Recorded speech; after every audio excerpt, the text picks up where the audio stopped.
Salut, j'espère que vous allez super bien. On se retrouve aujourd'hui pour une vidéo que je suis très contente de filmer étant donné que c'est l'occasion pour moi de mettre en avant des autrices, de la littérature étrangère, des ouvrages de qualité et des ouvrages et des autrices dont on ne parle pour certaines vraiment pas souvent, donc que des bonnes choses.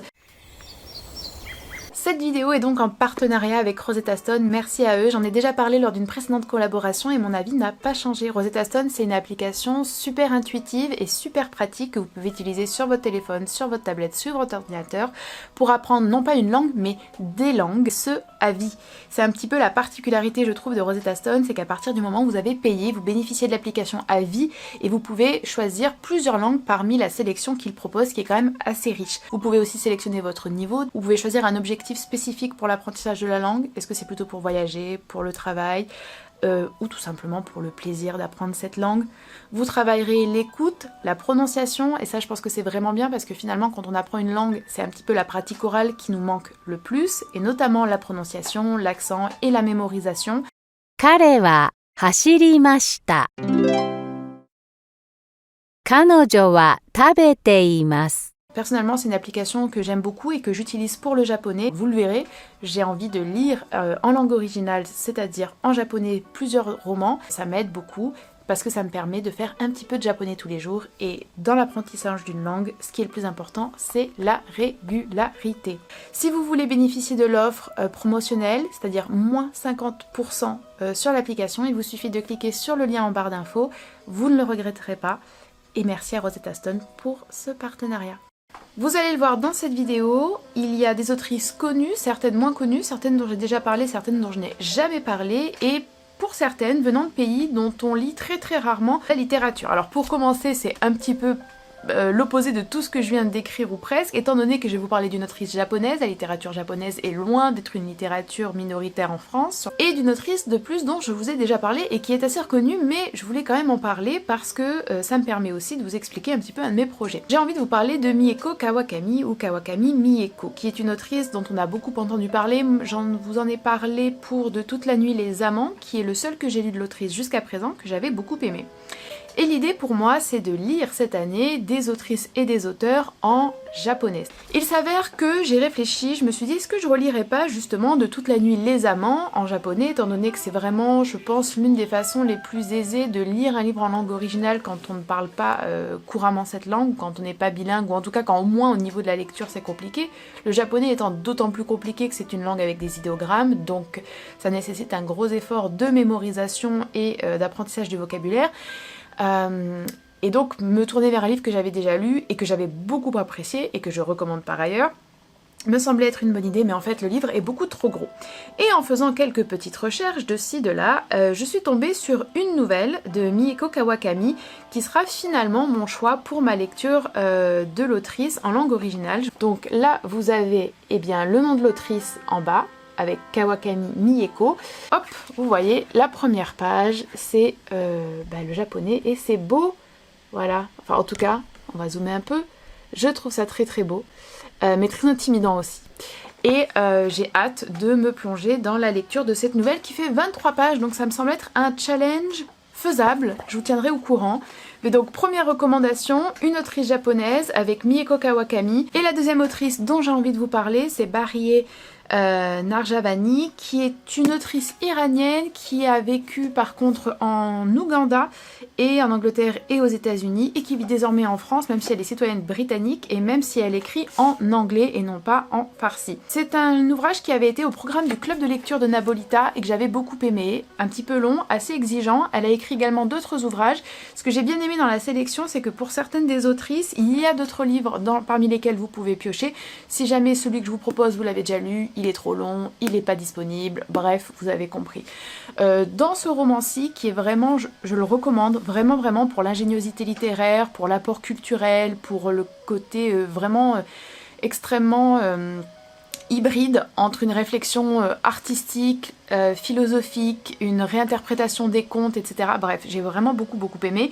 Dans ce roman, l'autrice met en scène la figure d'une autre autrice emblématique de l'Iran, à savoir Tahirih, qui était une intellectuelle, poétesse, une femme au au 19e siècle et qui a connu un triste destin étant donné qu'elle s'est révoltée contre les normes de genre et contre les limitations imposées aux femmes, notamment à travers la culture et la religion. C'est un sublime roman que je vous recommande énormément et que personnellement j'avais beaucoup aimé lire, même s'il était quelque peu exigeant. Donc nous avons fait le Japon, nous nous sommes dirigés vers l'Iran et en réalité on a loupé quelques petits passages. Alors, le livre que je suis en train de lire actuellement, donc, il s'agit de Faces in the Water de Janet Frame, qui est une autrice néo-zélandaise. Donc on fait un petit retour encore vers l'Est. Je le lis en anglais dans cette très belle édition. Je n'avais même pas remarqué, je ne sais pas si je peux vous le montrer en fait. Est-ce que ça apparaît à la caméra? Je ne sais pas trop, si, un petit peu ici. C'est une sublime couverture. Vous voyez ici, on voit qu'il y a des visages, un petit peu comme s'ils sortaient des vagues. D'où le titre Faces in the Water. C'est un texte autobiographique, en tout cas à dimension autobiographique, dans lequel l'autrice, qui est l'une des plus connues en Nouvelle-Zélande, mais dont je n'entends jamais parler, revient sur l'une de ses expériences d'internement et sur notamment les chocs, désolée je me sers un peu de café, les chocs électriques qu'elle a reçus pour un traitement qui non seulement était inhumain et fort heureusement ne se fait plus, mais en plus pour un traitement concernant une maladie et un trouble psychiatrique qu'elle n'avait pas. Elle a beaucoup écrit, pour le moment j'aime vraiment beaucoup, même si vous le voyez je n'en ai pas lu beaucoup et j'avance assez doucement car en anglais la lecture est quelque peu exigeante à cause effectivement du vocabulaire mais aussi de la sorte de confusion un petit peu entre l'intérieur et l'extérieur, les pensées de la narratrice, la réalité, un esprit bien évidemment malmené par ces conditions d'internement, mais une grande poésie se dégage déjà de l'œuvre et je suis très contente, je pense que je vous en reparlerai parce que ça m'a l'air d'être un écrit sublime et je suis assez intriguée, j'ai envie de voir ce qu'a fait d'autre cette autrice néo-zélandaise. Ensuite, j'ai lu un ouvrage que j'aurais aimé sans doute vraisemblablement lire en anglais car il a été écrit en anglais mais je l'ai emprunté à la bibliothèque et donc je l'ai lu en traduction parce qu'il ne l'avait pas en langue originale. Il s'agit de La petite fille dans le cercle de la lune de Sia Figiel, ou Figiel je suppose. J'ai adoré ce livre, même si j'étais au début un petit peu sceptique, en fait j'ai absolument adoré. Comme je vous l'ai dit, ça a été écrit en anglais, l'autrice vient des îles Samoa occidentales, donc encore une fois de la littérature dont on n'entend quasiment jamais parler. Dans ce roman, ce qui était un petit peu la gageure me concernant, c'est la narratrice qui est une petite fille. Et je trouve qu'il est très difficile d'écrire les enfants, non seulement, mais aussi et surtout peut-être d'écrire et de raconter une histoire à travers le point de vue, la focalisation d'un enfant. Cette petite fille nous raconte sa vie, son quotidien. Donc on y suit ses aventures à l'école, dans sa famille, avec ses copines, dans le village. Et bien évidemment, en tant que petite fille, on voit aussi toutes les violences sexuelles, les violences sexistes dont elle fait l'objet, toutes les désillusions, tous les apprentissages. C'est traité avec beaucoup de pudeur et un fort réalisme toutefois. Il y a des inserts assez intéressants de mots, d'expressions dans sa langue. J'aimerais bien peut-être vous trouver un exemple, mais je ne sais pas bien évidemment, c'est là qu'on va pas le retrouver. Le Makagaga Ya O Lea, par exemple, et plein d'autres petits bouts comme ça. Vraiment, j'ai beaucoup aimé. Je pense que c'est un livre qui pourrait plaire à énormément de personnes. Je l'ai trouvé intelligent, fin et très... comment on pourrait dire? À la fois sobre et percutant pour autant. Ça a été une très bonne découverte. Voilà, c'est profondément réaliste tout en conservant ce regard de l'enfance et tout en conservant une certaine pudeur, comme je l'ai dit. Pour moi, c'était une réussite. On va passer par l'Arabie Saoudite avec ce roman qui s'intitule Deux femmes de Jeddah d'Anaa Hijazi.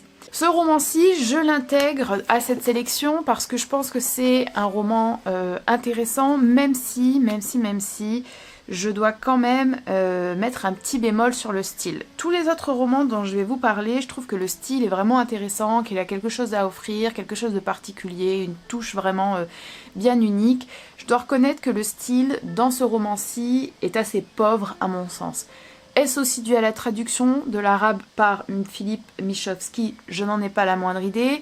Est-ce parce que C'est un roman peut-être d'une autrice qui n'avait pas encore beaucoup écrit, je ne sais pas, ou est-ce que c'est vraiment juste le style, mais je pense que ça en fait aussi un roman très accessible d'une certaine manière et qui donc pourra plaire peut-être à certaines personnes ou que vous pourrez peut-être recommander à des personnes qui n'ont pas forcément l'habitude de lire. Je l'ai aussi intégré parce que j'ai beaucoup apprécié l'histoire d'amitié, de profonde sororité qui existe entre les deux femmes qui sont les héroïnes, les protagonistes de ce roman. On y suit donc deux femmes qui ont toutes les deux des personnalités très différentes mais qui se retrouvent en travaillant dans une école et qui doivent affronter et qui affrontent d'une manière différente malgré leurs expériences de vie différentes, malgré leur éducation différente, et bien tout simplement la misogynie qui est politique et qui est totalement institutionnalisée en Arabie Saoudite. J'ai trouvé que la fin était d'une certaine manière effectivement assez poétique et malgré tout, et malgré peut-être les apparences, sans faire de sorte de divulgacher, sans spoiler, ça mettait un tout petit peu un apaisement à cette histoire qui est bien évidemment, comme vous vous en doutez, extrêmement rude et qui rappelle à quel point nous avons de la chance d'être en France si nous sommes en France ou dans nombre d'autres pays, à quel point la sororité doit être internationale et ne doit faiblir devant aucune excuses culturelles, religieuses ou autres. Donc voilà, j'avais très envie quand même d'intégrer un roman arabophone, ça me semblait extrêmement important. Ensuite, je regarde les livres, en fait là je sais pas trop dans quel ordre je vous les présente. Allez, on va partir sur celui-là. Celui-ci, je l'ai acheté à Madrid. Il s'intitule Cockfight, il a été écrit par Maria Fernanda Ampuero, et cette fois-ci ce n'est pas un roman, c'est un recueil de nouvelles, qui vient de l'Équateur. J'ai lu en anglais, malheureusement pas en espagnol parce que je ne lis pas l'espagnol, même si l'espagnol est également disponible sur Rosetta Stone, et que franchement je me tâte un tout petit peu à me lancer dans l'apprentissage de l'espagnol parce que aucun mépris ou aucun... je regarde pas du tout cette langue de haut, c'est pas du tout ça que je veux dire, mais comparé aux autres langues qui m'intéressent, l'espagnol c'est clairement la langue la plus aisée, et je me dis que avec un petit peu de sérieux, je pourrais au moins atteindre un niveau qui me permettrait de communiquer un minimum, et ce serait plutôt sympa. Donc... il s'agit d'un recueil de nouvelles qui, bon, celui-là expose clairement en fait les différentes formes de misogynie présentes en Amérique latine et notamment en Équateur. C'est un recueil de nouvelles dérangeant, je le précise. Certaines nouvelles sont extrêmement réussies, une ou deux m'ont laissé un peu plus mitigée. Mais c'était une lecture coup de poing. Encore une fois, je l'ai lu très très rapidement. J'étais assez époustouflée par certaines des nouvelles qui fonctionnent très bien avec le système de la chute et avec vraiment... ce qui est glaçant, c'est que ce qui est terrifiant dans ces nouvelles, c'est la réalité. Et ce n'est pas un recours au fantastique, aux monstres, aux fantômes ou que sais-je. Vraiment, je pense que ça pourrait vraiment vous plaire. Même si peut-être que 2 ou 3 nouvelles vous parleront un peu moins, je suis sûre, je mets ma main à couper, qu'au moins 3 des nouvelles vraiment vous... laisseront avec un petit peu de mal à reprendre vos esprits après l'avoir fini ou après les avoir finis. Donc je tenais à le recommander, surtout que je parle peu de littérature sud-américaine et donc c'était l'occasion. Et on va partir sur une autrice très connue, mais j'avais quand même envie de vous en reparler. J'ai envie de vous parler de Joyce Carol Oates, que j'avais découverte avec Rape a Love Story, qui faisait partie de mes meilleures lectures de 2023. Et aujourd'hui, j'ai dévoré, désolée la couverture est absolument affreuse, celui-ci, Daddy Love, toujours lu en anglais. Je l'ai dévoré, enfin je l'ai lu aujourd'hui, je l'ai commencé ce matin et je l'ai fini il y a une petite heure, donc il est 15h, voilà. Que vous dire, Joyce Carol Oates a une manière de décrire l'horreur qui me laisse vraiment admirative. Je suis absolument bluffée par le style de Joyce Carol Oates. Il y a tellement à en dire, tant à en dire. Ne serait-ce que par le fait que, par exemple, dans ce roman, qui est le récit absolument terrifiant en fait d'un enlèvement d'enfants par un pédocriminel, les 3 ou 4 premiers chapitres sont la réécriture du même événement, à savoir l'enlèvement, avec à chaque fois 2-3 différences, avec à chaque fois 2-3 ajouts, avec un angle un petit peu modifié. Et c'est absolument atroce de revivre cet enlèvement 1 fois, 2 fois, 3 fois, 4 fois. C'est une forme de miroir incroyable sur, bien évidemment, la psychologie de la mère à qui on enlève l'enfant et qui se repasse inlassablement cette scène tragique dans son esprit. C'est un superbe exercice d'écriture. Vraiment, j'aime beaucoup l'écriture de Joyce Carol Oates. C'est pas forcément le style d'écriture que, comment dire, typique de ce que j'aime. C'est magnifique en fait. C'est intelligent, c'est différent, c'est intriguant. J'ai hâte de lire Joyce Carol Oates. C'est une autrice que j'ai envie de découvrir, de dévorer, de rencontrer d'une certaine manière.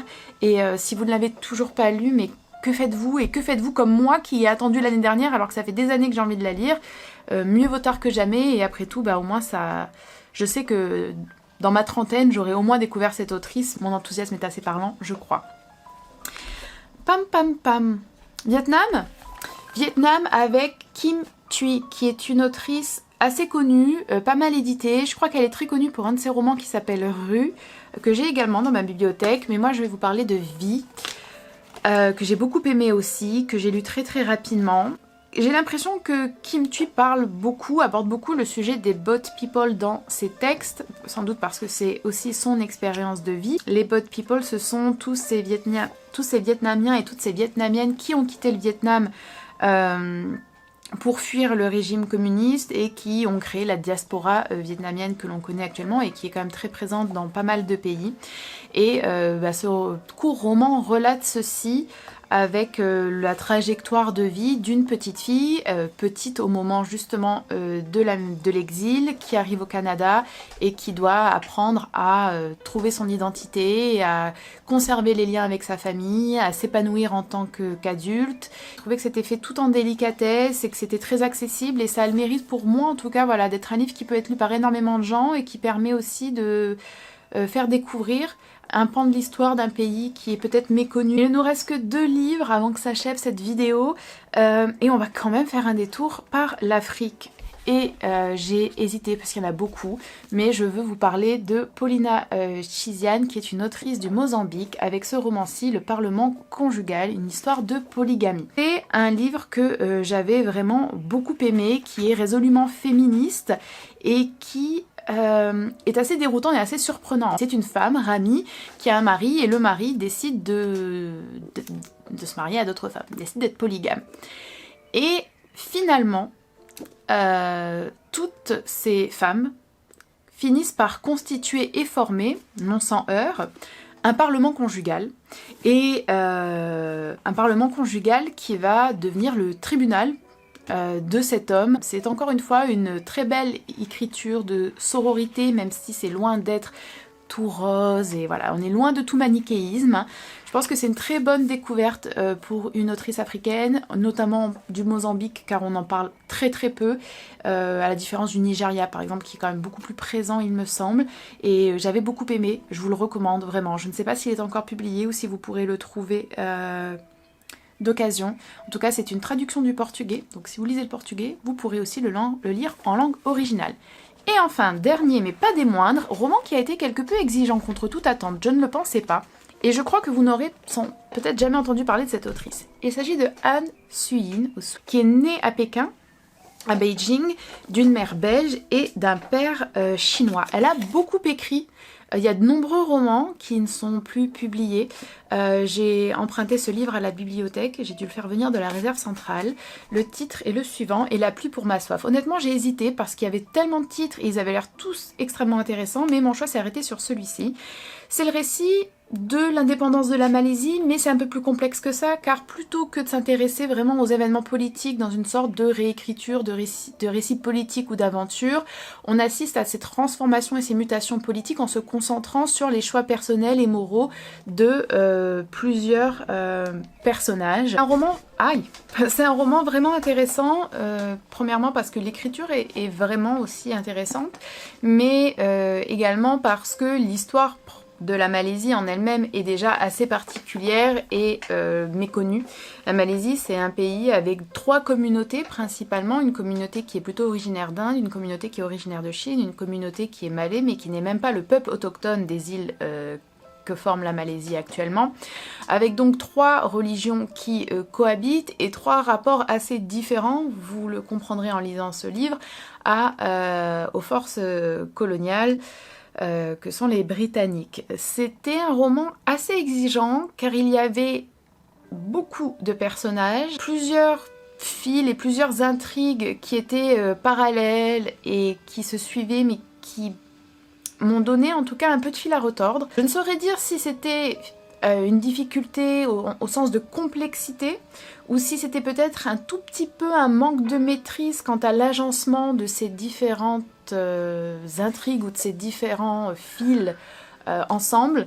Donc si jamais certaines personnes l'ont lu, je serais vraiment curieuse de le savoir. En tout cas, ça m'a donné envie de lire d'autres livres de cette autrice qui n'est malheureusement, comme je vous l'ai dit, plus publiée. Bien écoutez, on en est déjà à 10 autrices. J'espère que cette vidéo vous aura plu. J'ai vraiment essayé de vous proposer une sélection à la fois qualitative, intéressante, originale et diversifiée. Je serais vraiment très intéressée de savoir si vous avez lu certains de ces livres et ce que vous en avez pensé, ou encore mieux, si vous avez lu d'autres livres de ces autrices et si vous en avez précisément à me recommander. Voilà. Par ailleurs, écoutez, si cette vidéo vous plaît, n'hésitez pas à me laisser dans les commentaires des suggestions de pays. Je pourrais refaire une deuxième vidéo en choisissant 10 autres pays. Et s'il y en a que vous aimeriez découvrir ou dont vous aimeriez savoir quel livre je recommande, eh bien c'est l'occasion. N'oubliez pas qu'il y a l'offre promotionnelle pour Rosetta Stone à 50%. Merci encore à Rosetta Stone, merci encore à vous pour votre attention, votre soutien et vos commentaires qui, j'en suis sûre, seront fort intéressants. Et je vous dis à très bientôt.